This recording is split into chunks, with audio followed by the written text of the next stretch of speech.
Battlers, we are back. Welcome to another episode of the United Podcast, and a little bit of an impromptu one. Given the current circumstances surrounding our club at the moment, we're dominating the headlines, and that's right, our head coach, Adam O'Brien. It's official now. He is exiting the club under very amicable circumstances. He will finish his time this year. Plenty of smoke going on around the place regarding Adam O'Brien's tenure. But look, it's been put to bed now. And tonight on this episode, we're going to take a look back at the 6 years that Adam O'Brien has been our head coach at the Newcastle Knights. We're going to open the floor to you guys. So start commenting away your thoughts, opinions, rants, whatever it is. Now we're going to dissect, do a little bit. It's basically a little bit of a history lesson. All right. We're going to go down. We're going to take a trip down memory lane, so to speak, with Adam O'Brien. And then we're going to go headfirst into his brilliant press conference, an absolute beauty of a press conference. We're going to sink our teeth into that. And then we're moving right along, and we're going to go take a look at some of the candidates. And I've categorized them. I've got 9. There's probably going to be some others added into the mix, but I've got the front runners. We've got possible targets and unlikely targets at this point in time. So I sort of categorized them how I kind of the vibe at the moment. And then, we've taken quite a few voicemails to give you guys your opinions on the matter. So look, first thing, let's take a look at before we dive into it though, this tonight's episode is once more brought to you by our proud sponsors at A+ Contracting and Poly Welding. When it comes to getting the job done right, none do it better, Battlers. None do it better. They've stuck through us right through 2025, and we've been so greatly appreciative of their support. And they bring the same level of dedication to the mining and civil projects industry as I'm sure Adam O'Brien has been doing behind the scenes each and every week for us. They are the experts you need for professional, cost-effective, and comprehensive contracting services. They do the hard yards, Battlers, so you don't have to. All right, let's do it. Let's take a little trip down memory lane, shall we? All right, cast your minds back, Battlers. September of 2020. Can you believe it? Not 2020, 2019. The United was only a month old. I have been doing this longer than Adam O'Brien has been coach. Can you believe that? I was around in the Brownie era.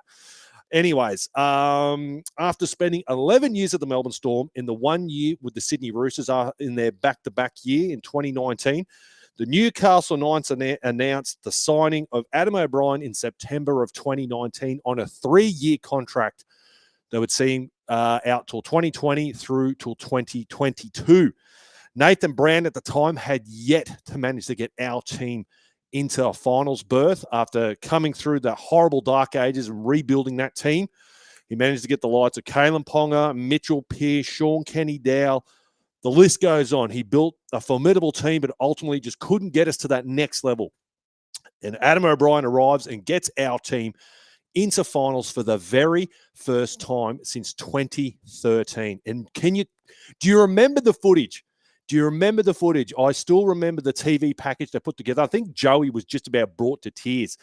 All us Battlers, they did a big TV promo. It was a big deal. The Newcastle Knights are back in finals football, baby. But anyways, fast forward to the very next year, 2021, the Newcastle Knights extend Adam O'Brien after just his 1 year to a 2-year contract extension, which would put him through to the 2024 season. After 11 wins, 1 draw, and 9 losses in his first season and securing 7th position with assistant coaches David Ferner and Willie Peters. 2021 saw Adam O'Brien make finals again. If you got to remember, this was a bit of a difficult year.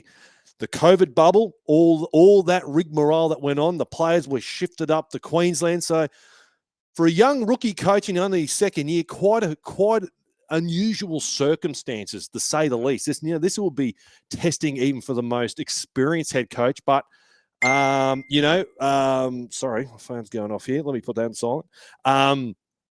It still managed to win 12 wins, 12 losses to finish the 2021 season, finishing 8th. And this was our first finals back-to-back appearance since 2002 and 2003. So pretty remarkable when you think coming in his first 2 years, COVID thrown in the mix. It was tumultuous times there. Adam O'Brien gets the job done and gets us to finals. Albeit we didn't win. I think I always get confused. I think we lost to Para 2028, something like that. Anyways, 2022. Now, this was the first real down year for Adam O'Brien and his tenure for the Newcastle Knights. We know we had the Mitchell Pearce stuff going on in the backgrounds, the whole texting debacle that went on. And credit to Adam O'Brien, under compassionate grants, he decided to let Mitchell Pearce go so he could ultimately get that playing role over the Catalans Dragons, and left a huge hole in our roster. We had the David Clemmer and Hayden Knowles debacle. Remember that? I remember going absolutely berserk at the time over that. Later on in the season, we'd have the whole KP Kurt Man cubicle debacle going on. But Peter Parr arrives to the club at the end of that season, and unfortunately, we finished 14th. So a real down year for Adam O'Brien after making finals the first 2 years. 2023, this is where it gets good. This is the good chapter for Adam O'Brien. Now, huge mitigating circumstances at the start of the year with Captain Kalen Ponga. He shifted to 5'8" once more, and it was it resulted in Kalen Ponga missing a huge chunk of the season. Very well documented. We all remember it. That horrible game, I think it was against the Tigers, going in for a tackle there. I think it was only round 2 or something crazy like that. The well-documented trip to Canada, all the rest of it, comes back, wins a Dally M. We go on a 10-game win streak, and the Newcastle Knights win their very first finals game in over 10 years. Comment away if you were there. I was there. I will never forget that game. Dominic Young breaking down the sideline, all the rest of it. And the Newcastle Knights would finish 5th, which was their highest place in the competition since 2006. So the highest place we finished post-Joey era. That's absolutely crazy. Absolutely remarkable. All right. 2024, the Newcastle Knights, before a ball is even kicked in the preseason, agree to re-sign Adam O'Brien on a 3-year contract extension, taking him through to his current contract, which would be 2027. Unfortunately, we regressed that year. We seemed like we took 10 steps forward, took a few back that year after having top 4 aspirations, after finishing on an absolute high the season prior. The Newcastle Knights making finals once more. This is Adam O'Brien now, 80% win strike rate when it comes to making finals football at this point in time, to only be defeated narrowly by the Cowboys. That absolute heartbreaker up in Townsville. What could have been? The Knights, unfortunately, a little bit of salary cap drama. If you remember the end of 2024, we had to unfortunately offload some players. Daniel Saifidi, being the marquee guy, we unfortunately had to let go under those circumstances, which leads us into 2025. We've all been here, battlers. It's recent in our memory. We had the continued half shuffling once more that kind of dragged on from last year, only averaging 14 points per game. Even the Gold Coast Titans, who sit dead last currently on the ladder, managed 21 points per game. So clearly points hampering us this year. We had Kalen, Dill Lucas, Razor Sharp, Adam Elliott, a lot of guys out for an extended period of time for Adam O'Brien. A clear lack of depth, particularly in the forward pack, which has really hampered us this year. Look, unfortunately, for Adam, had some controversial comments after an absolutely remarkable win against the Seagulls back home. One of our only 2 home game wins this year, which was super unfortunate, which he later apologized for. But yes, that rounds out where we were at. That's a little 5-minute window into the tenure of Adam O'Brien. Now, we've taken plenty of voicemails regarding our boy Adam O'Brien, and what I want to kick it off with is a bloke who's been on this emotional roller coaster each and every week with us. He calls up. He was on the sack Adam O'Brien bandwagon, but you know what? It's a time of reflection for us, and we're better than just kicking a bloke while he's down. We're here to praise the guy for the good he did, and you know what? He did a great job at this press conference. So let me give the floor to our boy Justin. I'll keep this short and sweet. I'm thankful that as a club, we're now on the journey of trying to find a new coach. I am thankful that there is change in the air for the club. but most of all, I am thankful to Adam O'Brien, who I didn't always agree with, I didn't always like. I am thankful to him for having the guts to go to the club and say, I don't think I'm the coach that can get you to the next level of where this club needs to be in order to win a grand final. That speaks volumes to the amount of integrity that man has to say that about himself.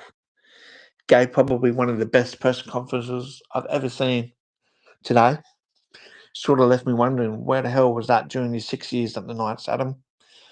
It would have really bridged the gap between him and the fans had he delivered those kind of press conferences after the games. But anyway, I'm going to end this on a positive. Thank you for putting the club first. Thank you for putting the players first. Thank you for putting the supporters of Newcastle Knights first and making the call to step away from the head coach role of the Newcastle Knights. I wish you all the best, Adam O'Brien. Cheers.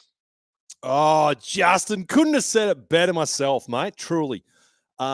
Yes, it was a great press conference, and it shows you the mark of the man. Now, look, I understand we all had our opinions of Adam O'Brien, and but I think today was a day we can look back and go, you know what? Like I said it earlier on the roster review show, it wasn't through lack of effort or any hard work on his behalf. It was just unfortunate. He did get some stuff wrong, and he openly admitted that in the press conference. He was like, I'm not perfect. Sure, there are some regrets I got. There are some things I clearly got wrong. And for him to front up and say that stuff is absolutely incredible. I seriously cannot recall in rugby league history a split this amicable. Like I genuinely cannot think of a time. How messy is it generally? Look at it. What the Gold Coast Titans are going through with Desi, for instance, and some of the messy breakups that you see. That I genuinely believe, and I think most people believe this is mutual. It hasn't been a case of the Knights have forced him, and for him to front up and go, look, I think the place needs new energy. Coming into 2026, he vindicated what I said when I said, that Warriors loss just really took the air out of us, and it did. We hadn't been going great up until that point, but ever since that game, you can clearly tell the motivation out of the playing group's gone, and he's trying everything he can, and I think he's just at a point where he's just like, yeah, I need to put the club first. I need to put my mental health first. I need to put my family first, step away. And I think this way we'll look back, with some criticism of Adam O'Brien, but the way he's ended things, you got to take your hat off to the guy. You absolutely have to take your hat off to the guy. Let's take another voicemail here from our mate Pang. G'day, Link, Lou, Battlers, Pang here, and I just want to say I listened to AOB's press conference, and despite sort of being one of his harsh critics, I'm proud of the way he handled that press conference, and I'm proud of what he's achieved in his time at Newey. I'm sure whoever comes in will use what he's instilled into the team as something to build off. Best of luck to him. Absolutely. Like I don't think any of us are sitting here and really think that he has left this place any worse than he found it. Is the roster a bona fide top 4 premiership contender yet? Probably not. Brownie did put a good squad in before him, but let's be real. Immediately when he came in, we did go to another level.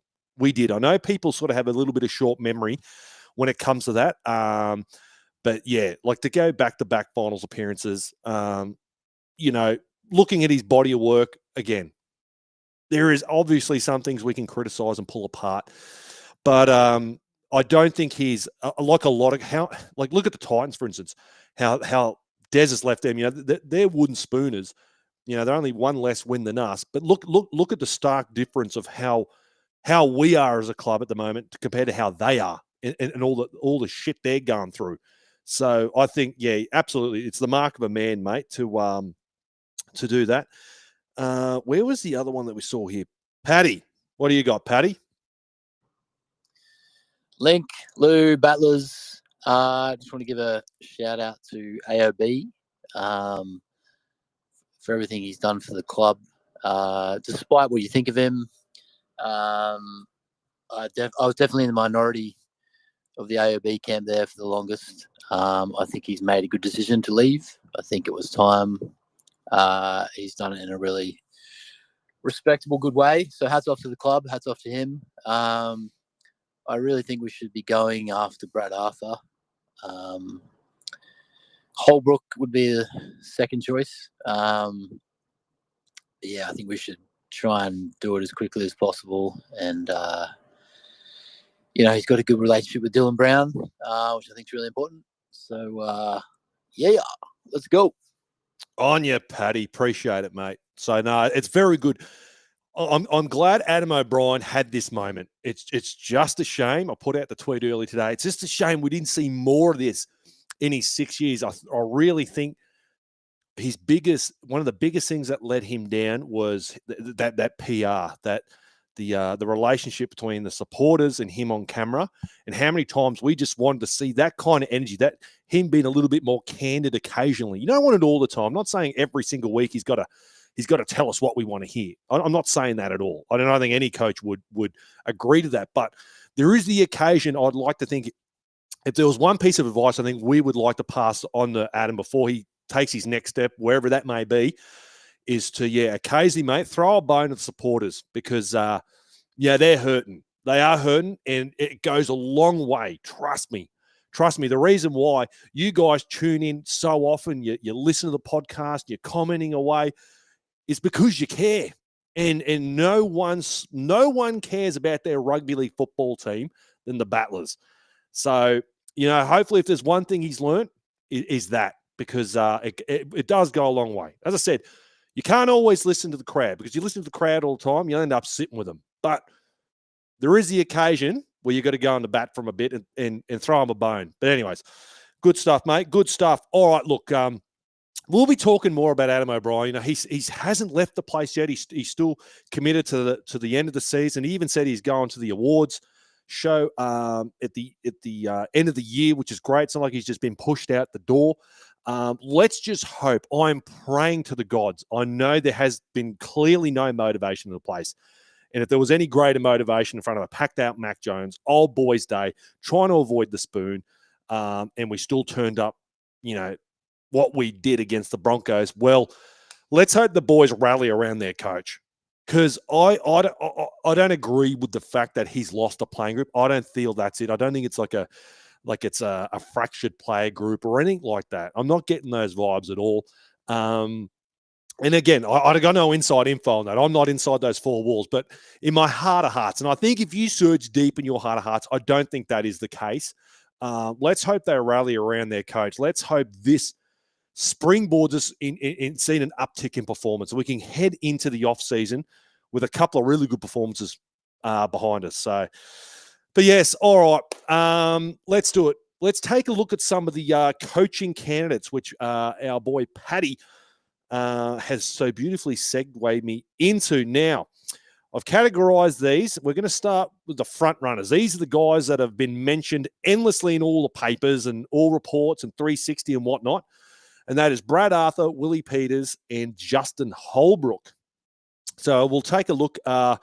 Kicking it off, Blake Green seems to be the one dominating the most. So Blake Green, 270 NRL games. We do know he played the 9 games for the Newcastle Knights as a half between 2020 and 2021. He was announced back in June of 2001 to be the inaugural NRLW coach. I totally forgot about that before Ronnie Griffith ended with the job, but decided to take up an NRL coaching gig.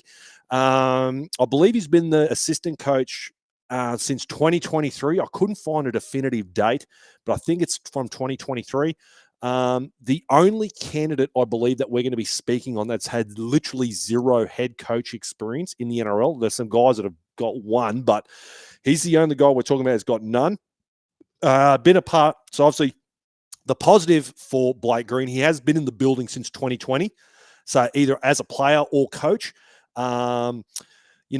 The big negative, though, is, and it's being talked about more and more and more, is he is the guy that is the attacking coach. And what has been the biggest blight on the Newcastle Knights in 2025 That is the attack. Statistically, the worst attacking team in the comp.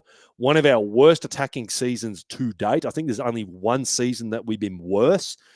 So obviously that is the big cloud above him. You know, it's not like we're sitting here and we're scoring points week in, week out, and the attack's looking slick. We'd have far less reservation. So you can see why a lot of people are looking at it and going, well, here's a guy that hasn't got any head coach experience in the NRL. And the resume doesn't look good, does it, when you look at the attack? Now, look, I have heard, through certain sources, so take it with a grain of salt.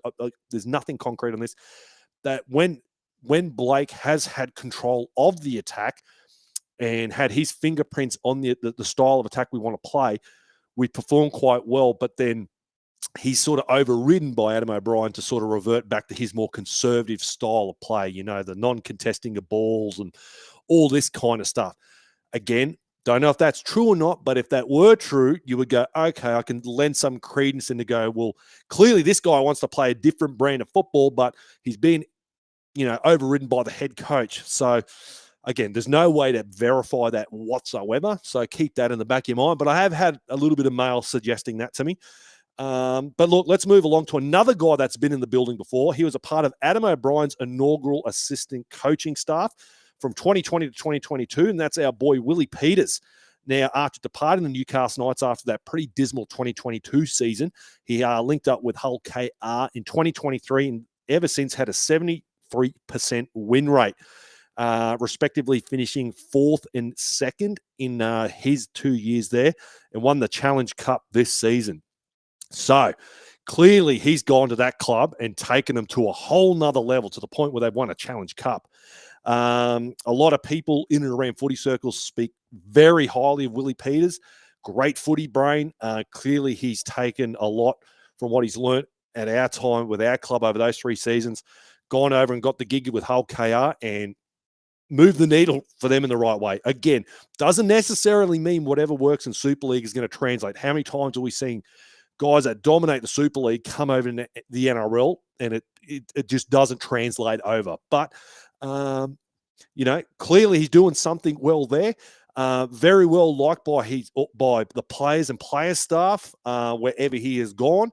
So Willie, you know, that's why he's one of the front runners. And you know, the fact that he has been in the building before and worked with Adam O'Brien, and he knows the Newcastle Knights, in you know, the culture and the setup and the town, is in his favour also. So. And that moves us along to Justin Holbrook, who actually played 5 games as a Newcastle Knight between 1999 and 2000, the understudy to the great Andrew Johns.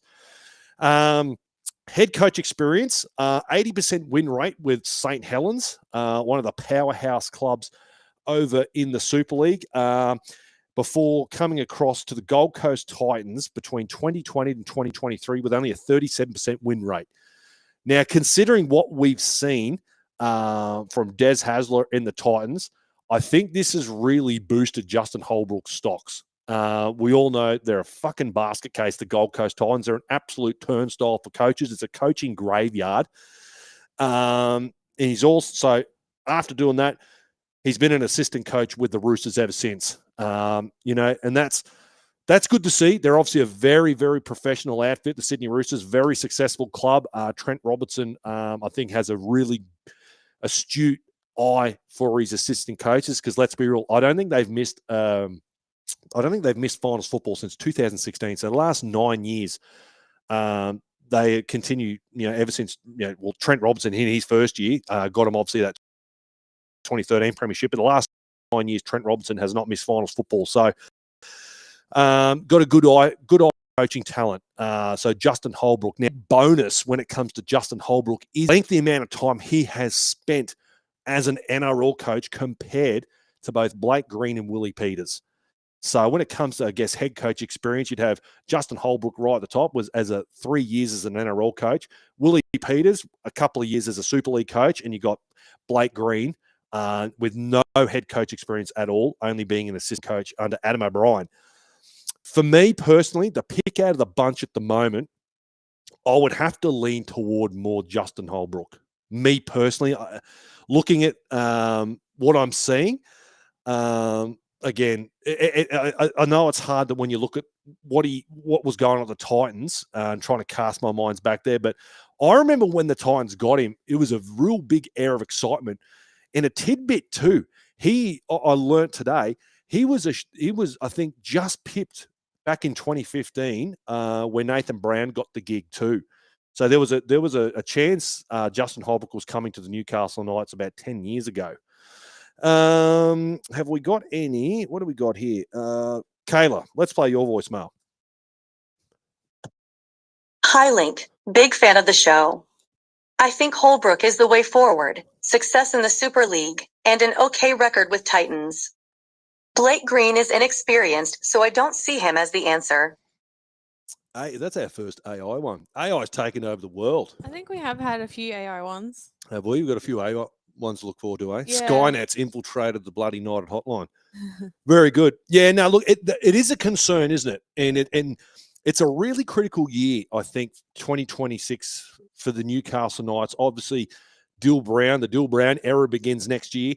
But Kalen Pong is the big one. You know, he's only contracted for next year and the year after. So I feel for that reason and that reason alone, and a head coach experience is going to be needed more than ever. I've just got a feeling if we get a guy that maybe doesn't have the experience behind him, by the time he's sort of getting a grip on, getting his head around the whole thing, you could be wasting a year. And that's another year with Kalen Ponga. We haven't utilised him to the best of his ability, unless Peter Parr can really surround Blake Green with some experienced assistant coaches. So we'd have to be looking to bring guys in, much like what we did with Adam O'Brien. David Ferner was kind of that dude, obviously spending a long, long time with the Raiders. So in Adam O'Brien's first year, that's why we got a guy like Dave Ferner in. So I don't know who's out there in the wilderness that we could bring in to sort of partner with Blake Green. Might be a Justin Holbrook. I don't know if he'd be keen on leaving the Roosters, to be honest. But yeah, I'm with you. Did we have any more? Sorry, they're a little bit all over the place. Let's Chris, let's see your one, pal. Hi, Link, Lou, and Battlers. Just my thoughts on who I think should be looked at for the next Knights coaching gig. I can tell you who I don't want it to be is Blake Green. I think from his attack that he's supposedly in charge of, what attack? We can't score points, so I don't think he should even be considered for the job, really. And if the reports are suggesting that he doesn't have the support of ex-Knights players and that, well, that should mean something.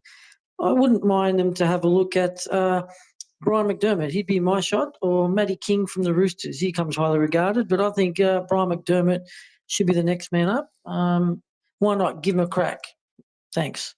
On you, Chris. On you, mate. Now, look, Brian McDermott isn't even on my list. And the only reason I say that is there's literally no mail getting around him at all, which would probably suggest to me that either A, the Knights have not set their sights on him whatsoever, or B, he's just not interested in it. Either one of those two. But he would make a very strong case. He would have a far stronger case than Blake Green would. If Brian McDermott's name was linked anywhere near as much as Blake Green's was, I would be standing up and paying attention to that, because we know under the Brian McDermott era, defensively, the Newcastle Knights have been a very, very solid outfit, haven't they? You know, we've said it all year long. If only our attack was as good as our defense, boy, oh boy, we'd be a top 4 team. Well, let's be real. We had one of the best, I swear we're in the top 4 most, defensive teams in the league at one point in time there. So clearly Brian McDermott doing good things. We seem to really resonate when it comes to the old English coaches. You cast your minds back to the great Mal Reilly. We only ended up bloody winning our first premiership under Mal. So I don't know what it is. Maybe we just need to go find a really old English coach and bring him in, and we'll go work wonders. But look, that's going to lead me to my next segue here. Let's take a look, shall we? This is the next category of coaches. Now, these are the guys who are possible targets. There's, some pundits that are throwing their names around and going, yeah, okay, I can kind of understand that. So let's take a look at some possible targets for the Newcastle Knights. So kicking it off, Brad Arthur, 299 games as a head coach, obviously for the Parramatta Eels for the most part, starting his tenure there in 2012 before making his way across to Leeds. Obviously, he's made the 5 finals appearances since his time at Parramatta. Got into that grand final in 2022. Unfortunately, met the greatest rugby league team we have ever seen. A couple of links to the club. Obviously, Matty Arthur, his son's still going to be contracted to the club till the end of 27.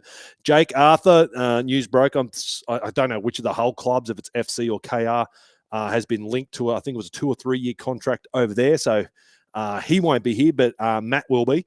And then we do know that Dill Brown connection, don't we? Gave Dill Brown his debut back in 2019. Obviously made him the player that he is, got him from here to here, that representative level player, put him on the map. Obviously coached him long enough to the point where he's now earning, that big fat $1.4 million contract per year. So you can understand when we've heavily invested in a guy like Dylan Brown and he's got the Parramatta Eels to accomplish, as I said, 5 finals appearances in that time. I know he's picked up a spoon here or there, but clearly, huge amount of head coach experience.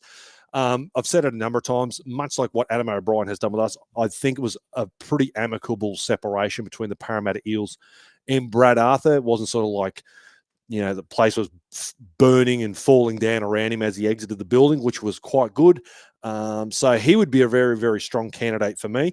Another guy who I sort of hadn't thought about until I heard a couple of pundits talk about him was Dean Young. He's been coaching since 2013 for the Dragons SG Ball team before making Paul McGregor's NRL side, being an assistant coach under him in 2015. He was named interim coach in 2020 after Mary McGregor resigned middle of the year. The end of 2020 season, inked a 3-year deal with the Cowboys and then returned to the Dragons as an assistant coach under Shane Flanagan ever since for 2024 and 25. Another guy, very touted. I totally forgot about previous coaching gigs in the past. His name's been thrown in the ring. Not a huge amount of noise regarding Dean Young, but you never know. It could be a real smoky in the next couple of days. I'm sure he's going to be a guy that's going to throw his hat into the ring, who has aspirations to be a head coach. Now, here's another one who a previous caller mentioned was Matt King. He's been in the coaching ranks similar time since 2013, a part of the Rabbitoh system that helped get them their first grand final win in a long, long time in 2014. Joined the Roosters ranks in 2016 with Trent Robinson. And then ever since 2023 under Madge Maguire has been a part of the New South Wales Blues coaching system also. So clearly a pretty good record as well. I believe he's only got the literal one NRL head coach gig. I'm pretty sure I read on Wikipedia as like an interim coach. I don't know what Trent Robinson was doing, or he was crook or COVID or something, but had the one NRL head coach experience to his name. But yes, obviously the big distinction between these guys, Brad Arthur, an absolute mountain of NRL experience to his name. Spoken about it numerous times, the weird dynamic between Adam O'Brien and Brad Arthur.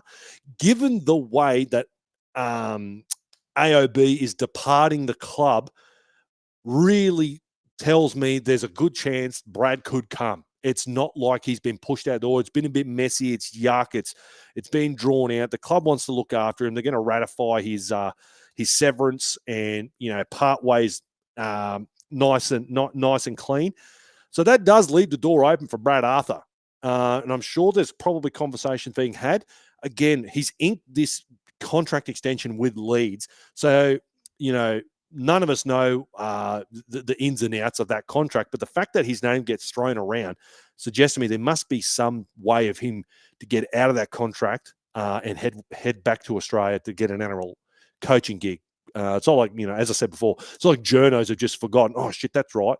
So his name keeps getting thrown around, so there must be a way for him to make his way back. But yeah, obviously out of these 3 guys, I wouldn't have minded at all being Brad Arthur. I think he's coached a really big club that is Parramatta. Parramatta being one of the big powerhouse clubs in Sydney. Obviously been starved of success for a long, long time, but absolutely humongous club. So the pressures that come with coaching a side like that for that long, like over 10 years, at the helm there of the Parramatta Eels. I think he could well and truly handle himself here at Newcastle.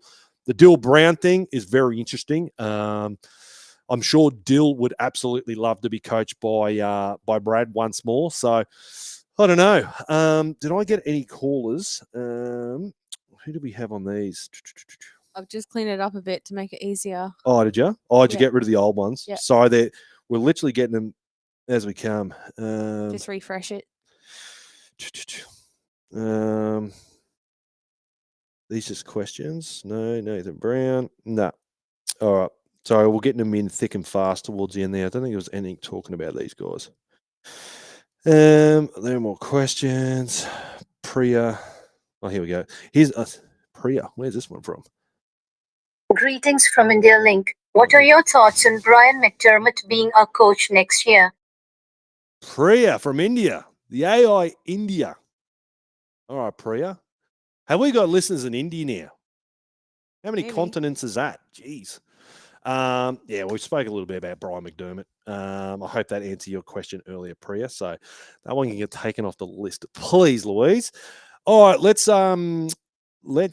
move along. Was there what are the battlers saying about? Are there anyone sort of mentioning anything about these guys at all that I hadn't brought up that anyone could enlighten me?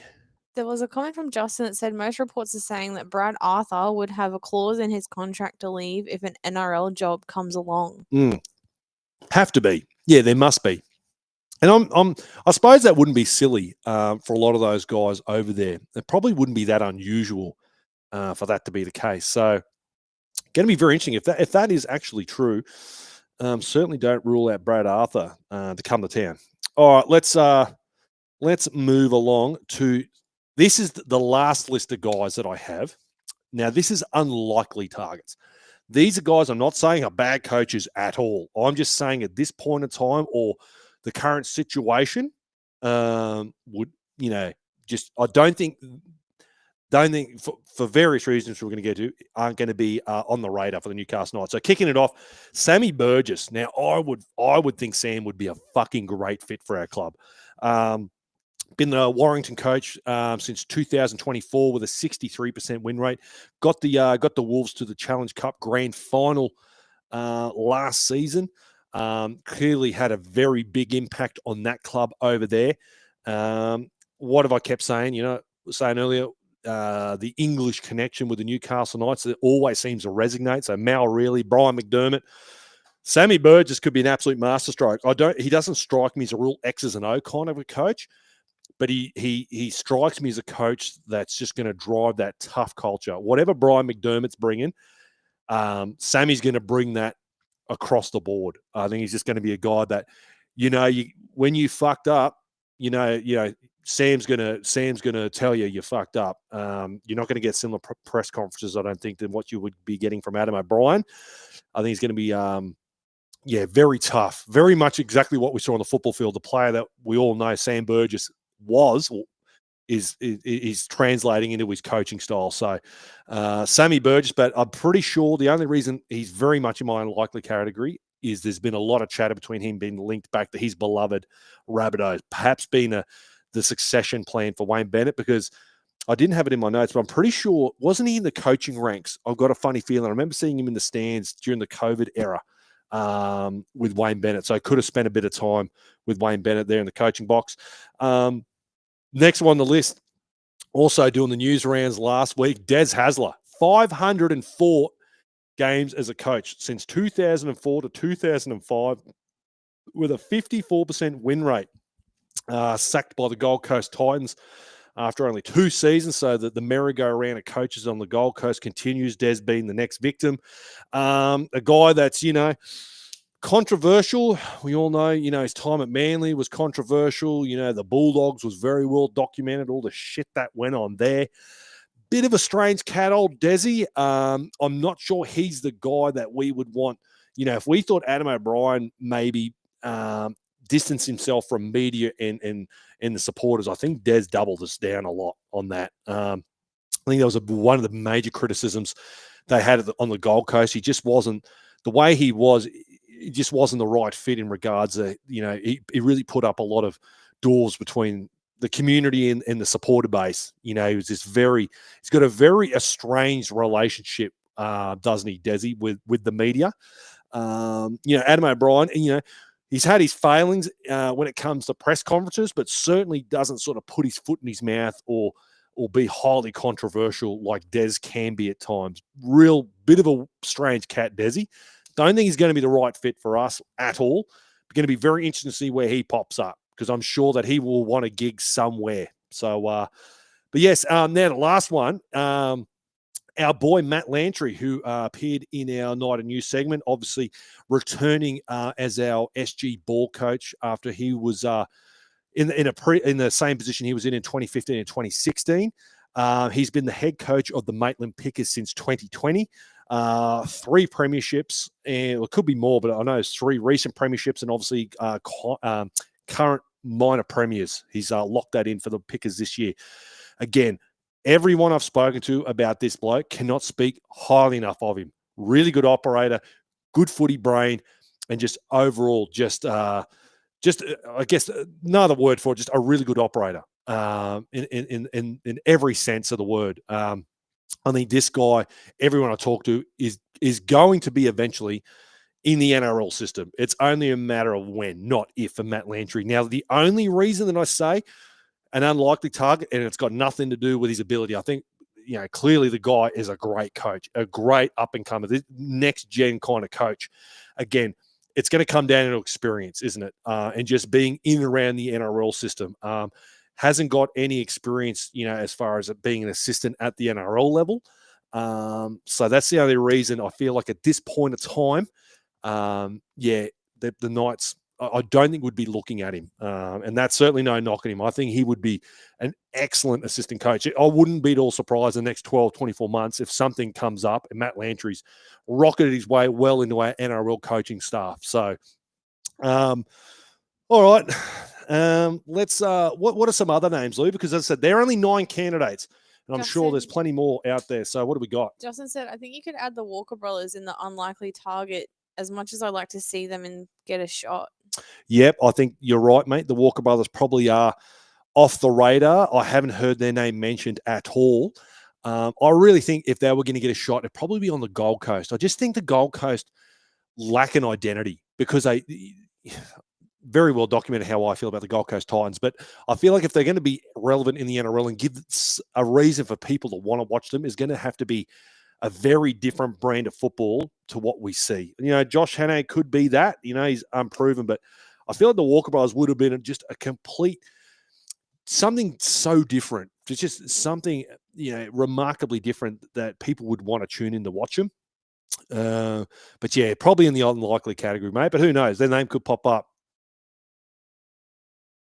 Tony said the pubs in Newcastle would love Sammy. He would drink them dry. Oh, wouldn't he, mate?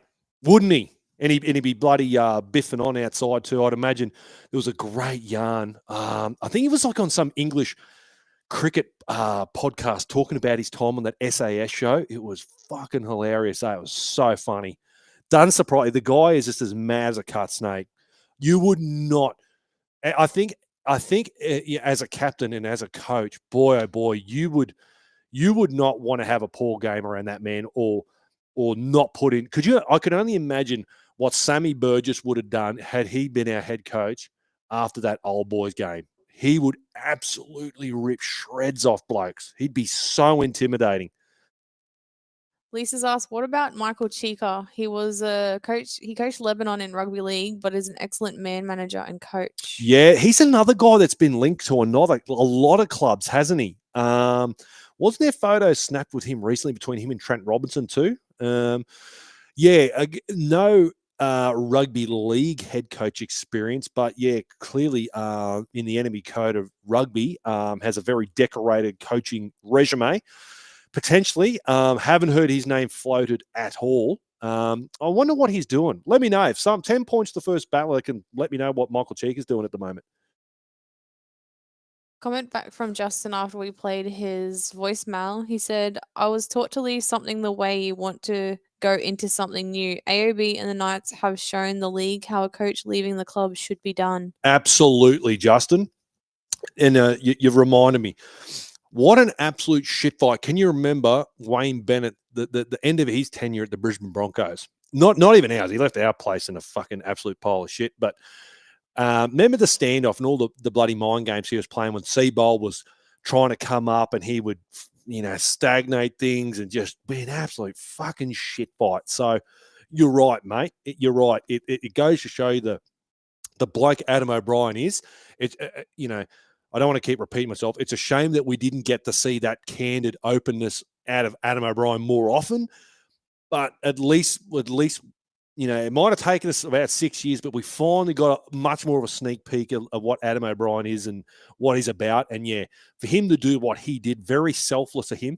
Look, mate, he could have dug his heels in and just gone, you know what? I'm going to get my 2 years pay anyways. They're going to have to force me out. If money was the ultimate motivator for that guy, he could have made life fucking miserable for us battlers, truly. So you mightn't have agreed with a lot of the things he's done, the past couple of seasons, but there's no denying, clearly the guy has got the best of intentions for our club. He wants to set us up for long-term success. And he even said it, the best, that my last gift I can give the Newcastle Knights is me selfishly stepping aside, putting my ego to the side. And that takes a lot. That takes a lot for not just an NRL head coach, for anybody. It's so incredibly hard for people to admit when they're wrong or, that they're burnt out. So many people are too proud to do that. But yeah, for him to step up in the pub, in public to say those things, thought, yeah, it was incredibly courageous of him to do that. So we'll be forever, no matter how you feel about how Adam O'Brien, what you think of Adam O'Brien's tenure at our club, there's no denying what he did today. Was incredibly selfless and was very, very good to hear. Very good to hear. Tony said it has to be someone outside the current system. Start again with everything new. Well, I guess you're referring to Blake Green and Brian McDermott. Look, that's a pretty good point too. If you just really do want to usher in a fresh breath of air, you don't want. I said that before with Blake Green. It would come across as a really kind of a safe internal bet, and I heard it on the radio this morning. Someone saying, when was the last time an assistant coach was promoted within the club and they would go on to have long-term success? And I didn't get to listen to the rest of the segment. They're asking people to call him. I'm like, yeah, I can't recall that when that's ever happened. And comment away if you do know of one. But yeah, I'd imagine if there were one, it'd be quite a rarity to promote within and to get a guy to go on and kick on. But yeah. Both Chris and Justin have asked, how many energy drinks have you had today, Lincoln? I've only had, what's this one? I'm about halfway on this one. Hit stores tomorrow. Russ Energy. Get around it. They're fucking delicious, eh? They are so good. I'm not saying that because he's a good mate and a good friend of the show. But yes, they are rather fucking good. Really good. Just going back to coaches that people don't want, a lot of people have said not Blake Green. John said, if AOB is moving on, I don't think you can have Blake Green. Chris said, better not be Green. Yeah. I think it's an overwhelming no for Blake Green. And I said, it is a hard sell when you got your name on that as the attacking coach. The only thing would be is if, as I said earlier, if Blake Green didn't have his way in attack, and Adam O'Brien has sort of come in and sort of gone, no, I want this, and it's stifled his vision of how the attack should run, because you hear it from many people saying he's a great footy brain. Obviously, what did I say before? 270 NRL games as a half, so he knows the game in and out. He only retired 5 odd years ago, so, and he's been coaching ever since. So that would be the only thing in my favour. If we did know that Blake Green is this great attacking mind and he can come in and bring in all these fresh ideas, I'd be like, yep, I'm probably going to give that the green light. But until we know that, which we probably never will, it's not like they're going to come out, Blake's, and go, oh, I tried to do this, but AOB's throwing a big old wet blanket over that. It's going to be hard to know. And it's going to be weird too if Blake Green's really, I don't know if he's pushing it so much because he's obviously got the same management as Adam O'Brien. So that's a whole different, that brings a whole new dimension to the table. But if we do get another coach, would that mean he sticks around? You'd like to think so. That might be up for debate too. If the attack is going poor, but if he does stick around, ultimately, if he's a bit miffed he didn't get the head coach gig, does he try his luck somewhere else? So there's every chance too, maybe that if we get another coach, and they might want someone else in too. So that's something to consider also. John said Michael Ennis. Oh, mate. I don't know. Is it just me, or does Michael Ennis seem to hate the Knights? Like, I swear in commentary, he just says nothing good about us. It's just weird. We gave him his debut back in 2003. I still vividly remember watching Michael Ennis run around for the Newcastle Knights. And I swear he just poo-poos us all the time. Isn't he linked to a Manly job too? I swear I saw that somewhere. Justin said, makes you wonder if the game plan we saw in round 2 against the Dolphins was Blake's game plan. Yeah, well, I don't want to go saying too much about what I heard, but yeah, some of the good games we did play allegedly were his game plan that we saw when we did see some exciting football, but I can't verify that, so take that with a grain of salt. Go back to AOB? Yeah, why not? What have we got? Oh, weren't you going to talk about the presser? We've got another one here, another really good one from our mate Nico. What do you got, Nico? Good evening, guys. Good evening, Lincoln and Lou. This is Nico here. I just wanted to leave a message in regards to AOB's parting ways with Newcastle. I think it was time. It's better for both sides. It just looks like AOB's just had enough. He's cooked. He's fried. You can tell through the message. The presses. He's tired, mate. Go take a long, hard-earned break. Enjoy a payout. I haven't been his biggest fan over the years, to be honest. I've been one of his harshest critics. But you know what? I'm sure he was trying his best. The message is lost. The message to the players is lost. I feel like the players needed to kick up the arse a bit more this season. He should have. But he's probably not just that kind of guy. So it is what it is, man. And I think it's time for change.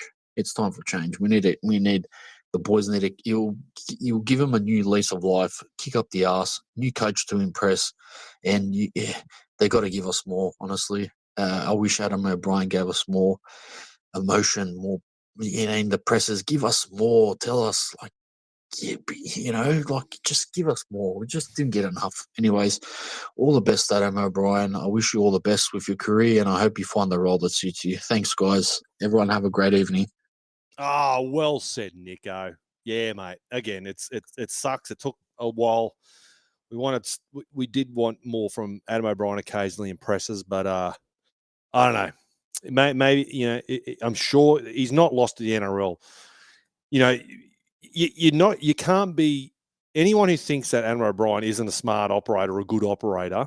Has got rocks in the heads. You don't spend 11 years under the most successful Australian sporting club in nearly the world. I think I said before, they've got a higher win rate than the New England Patriots.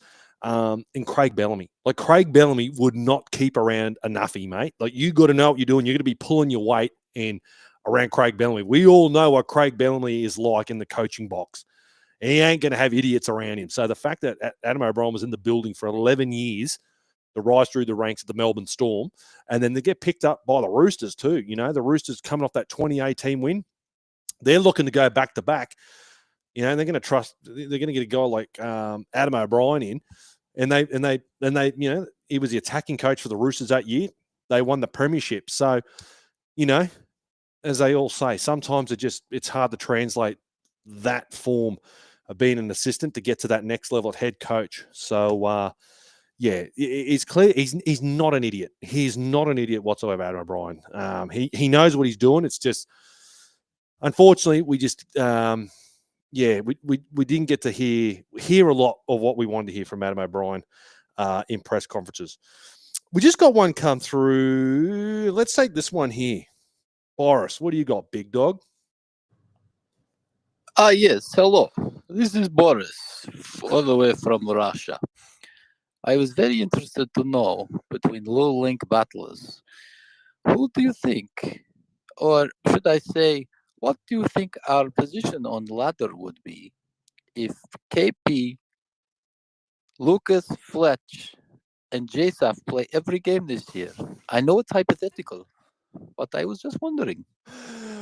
Boris from Russia. How you doing, mate? What was it like? Were you there to meet Donald Trump, mate, in Alaska with your mate Vladimir? Oh, man, we're covering it all today. In India, now in Russia. All right. Where do we think we finish, battlers? All right. If let's say we magically don't lose any of those guys for an extended period of time, I think we could all say we're going to be around that 7, 8, 9, 10 mark. You know, very probably similar to our 24 season, I would feel. I don't think, you know, we go on this 10-game win streak like we saw in 23. I kind of get a vibe it'd be very similar to 24. You know, at our best, probably 7th, and, you know, conservatively maybe 10th. Somewhere we'd be fighting around there kind of deal, if I was going to be completely honest with you, mate. Gary, what do you got? I haven't vetted your call, Gary, but I'm sure I don't need to. I'm just doing it now. It's good. It's Play a good one. All right. Yeah. G'day, Link, fellow battlers. Hope you're all doing well. Gary here. I'm recording from Kiel, which is like a northern city in Germany. Fuck, we're going everywhere tonight. Hopefully, I'm not too late. I know you're doing the podcast or the video right now. But yeah, I just wanted to say in regards to AOB that I think he did a great job in many ways. I think he was a great coach for us in the early days, getting us from where we were in the ladder to, you know, finals contention and all of that.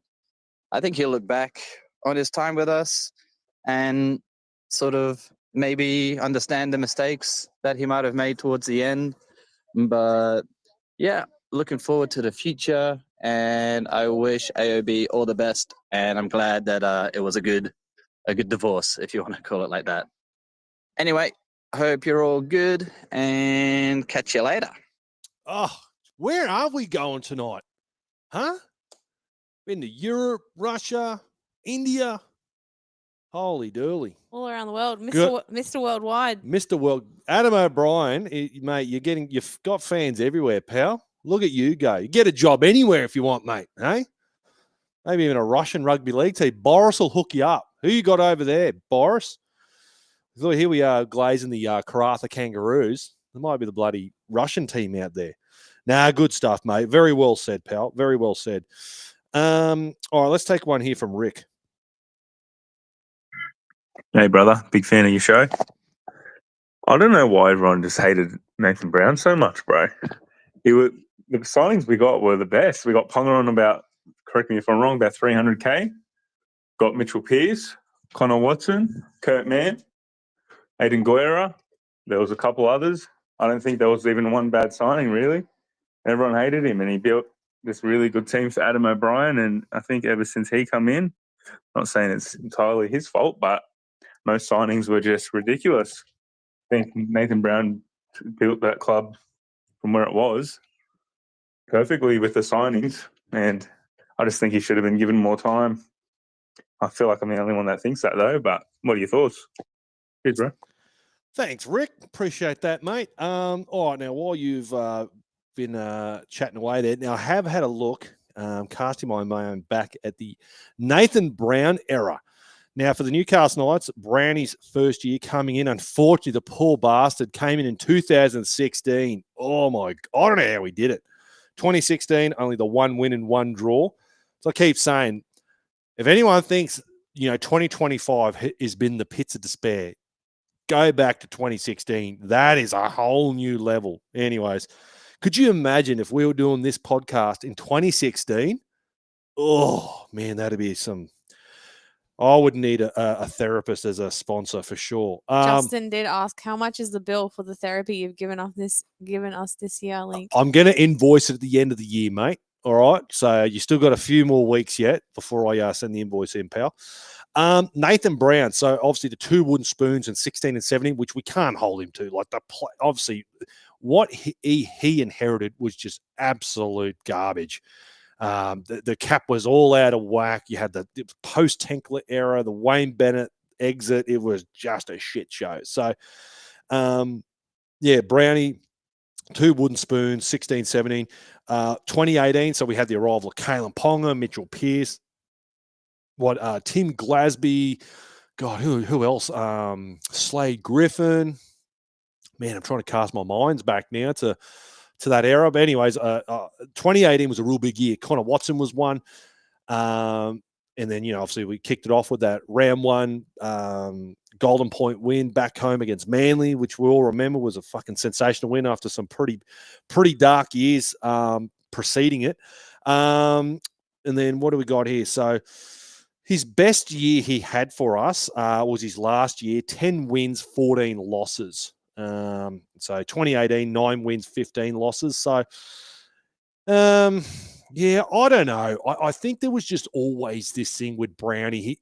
I think he clearly was a great recruiter. Like, it was the old adage with Mrs. Brown's butter chicken. You probably don't know the story, Lou, but when Nathan Brown used to try and wine and dine these players to come to the Newcastle Knights, his wife would cook this magical butter chicken dish that all the players would talk about. And I don't know what was in this butter chicken, but it must have been seriously fucking good because they signed that night. He was a great recruiter. He probably missed his calling a bit because he was absolutely sensational as a recruiter. And then he got a gig with the Warriors, didn't he? Didn't really find success there either.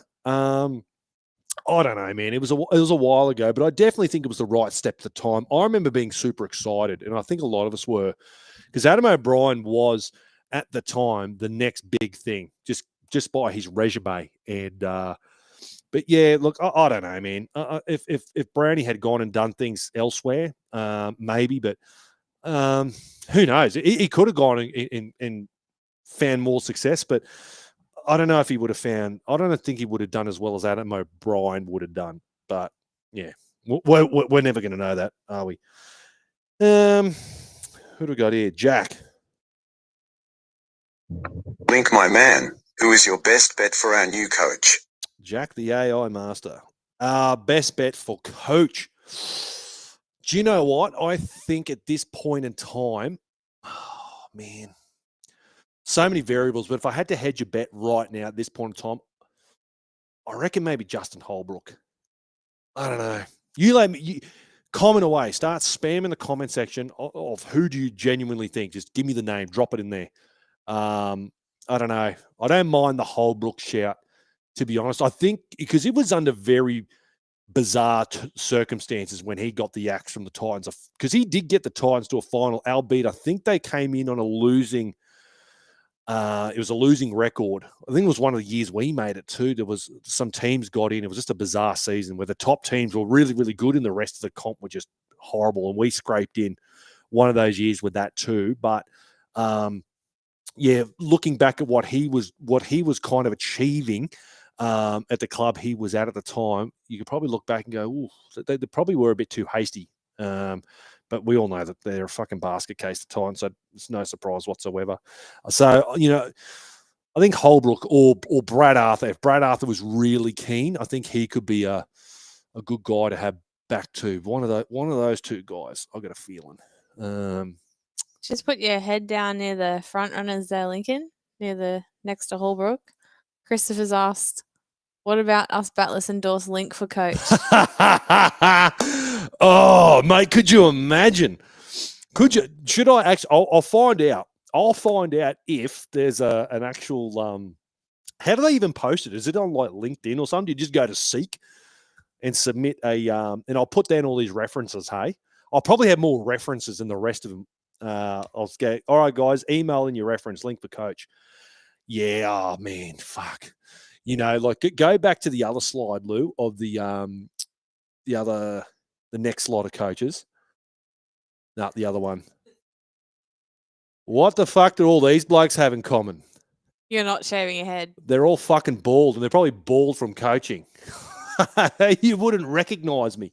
Yeah, I'd either actually. come back looking like fucking Gandalf or be that grey, or I'd have no hair left on my head. I could only imagine, man, the stress that these guys, like, unless you're one of the top coaches who's found success for a long period of time, boy, oh boy, just the amount of hours and the stress. That's what I said. It's a shame that they don't do even a small documentary just showing the like a POV, the life of a day of a head coach, when they come into the building, what they do, and when they leave. Because man, it'd be fucking long hours. I reckon that by the time you averaged out their hourly rate over to what a lot of them get paid, I don't think it'd be that great. Because fuck, it'd be some hours, and it never stops. Like, you think just because it comes the end of the final series, like, mate, they're already starting to look at preseason. They're trying to get any edge they possibly can.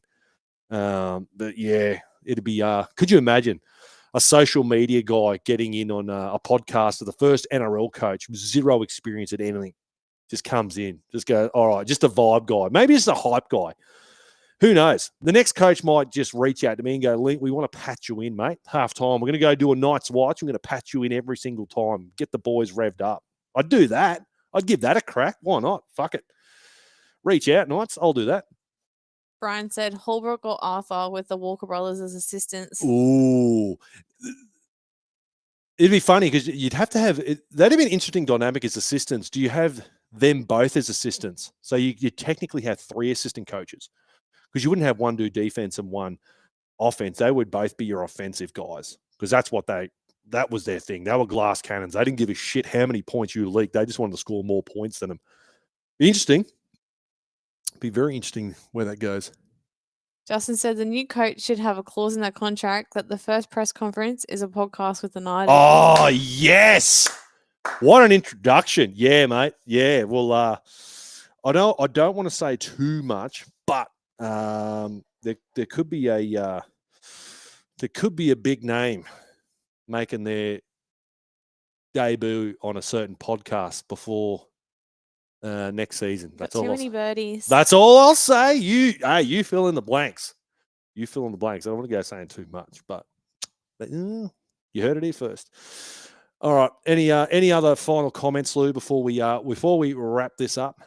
No, it's pretty much everyone's. That's it. Touched all bases. Touched all bases. Very good. Well, again, battlers, I'm glad we could put this show together tonight, because I think we do need to send Adam O'Brien out on the right note. I think we're the best supporter base in the league for a reason, and we need to acknowledge our coach has done a lot of work for our club for a long, long time. Again, the most capped Newcastle Knights coach in our history. Unfortunately, he just got some things wrong. Look, were there some things that went against him? Absolutely. There's probably a lot of things the club could have done better. It's not like the club themselves did everything perfect. I'm sure there's a lot of things they look back on going, we should have done this for this and this. But you could point fingers and come up with all the mitigating circumstances you want, but it is what it is. And he sent us out on the right note. And as what Justin said before, it's the mark of a man of how he leaves things behind. He didn't leave the place in a burning pile.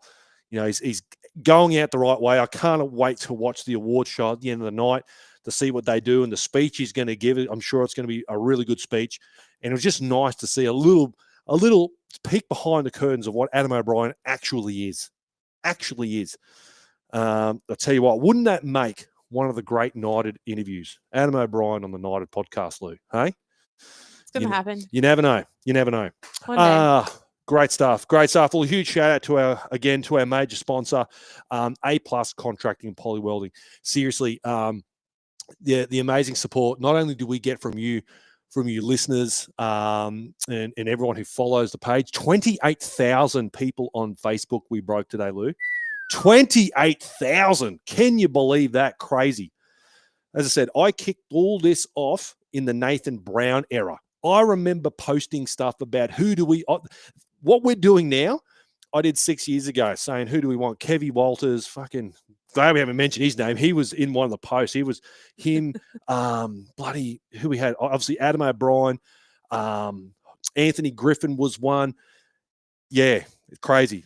Talk about full circle moment. I've been here for the start and the finish of Adam O'Brien's career. It's all been documented in the United. So there you go. But yeah, getting back to what I was saying. Yeah, huge shout out to our sponsors and A Plus Contracting being the major sponsor of the Match Rewind show, jumping on board again for the Coach Candidates podcast. Without these guys supporting us, we cannot continue to do what we do each and every week. And yeah, means a lot. Means a lot for these guys to support us week in, week out. Now, Battlers, I'll be still coming to you live right here in the United Bar Sunday as we take on the Cronulla Sharks. I'm reinvigorated as we head into this game under much different circumstances as we thought we all were going into. Look, we haven't won there in a long, long time. Statistics don't back it up. Recent performances don't back it up. But you know what? We keep backing up. And that's what we're going to do for our club once more as we see out the end of the 2025 series, the end of the Adam O'Brien era. We're going to finish on a high, baby. Let's go. See you guys for the Knights Watch. I am getting the Adam O'Brien out of here. I'll see you then.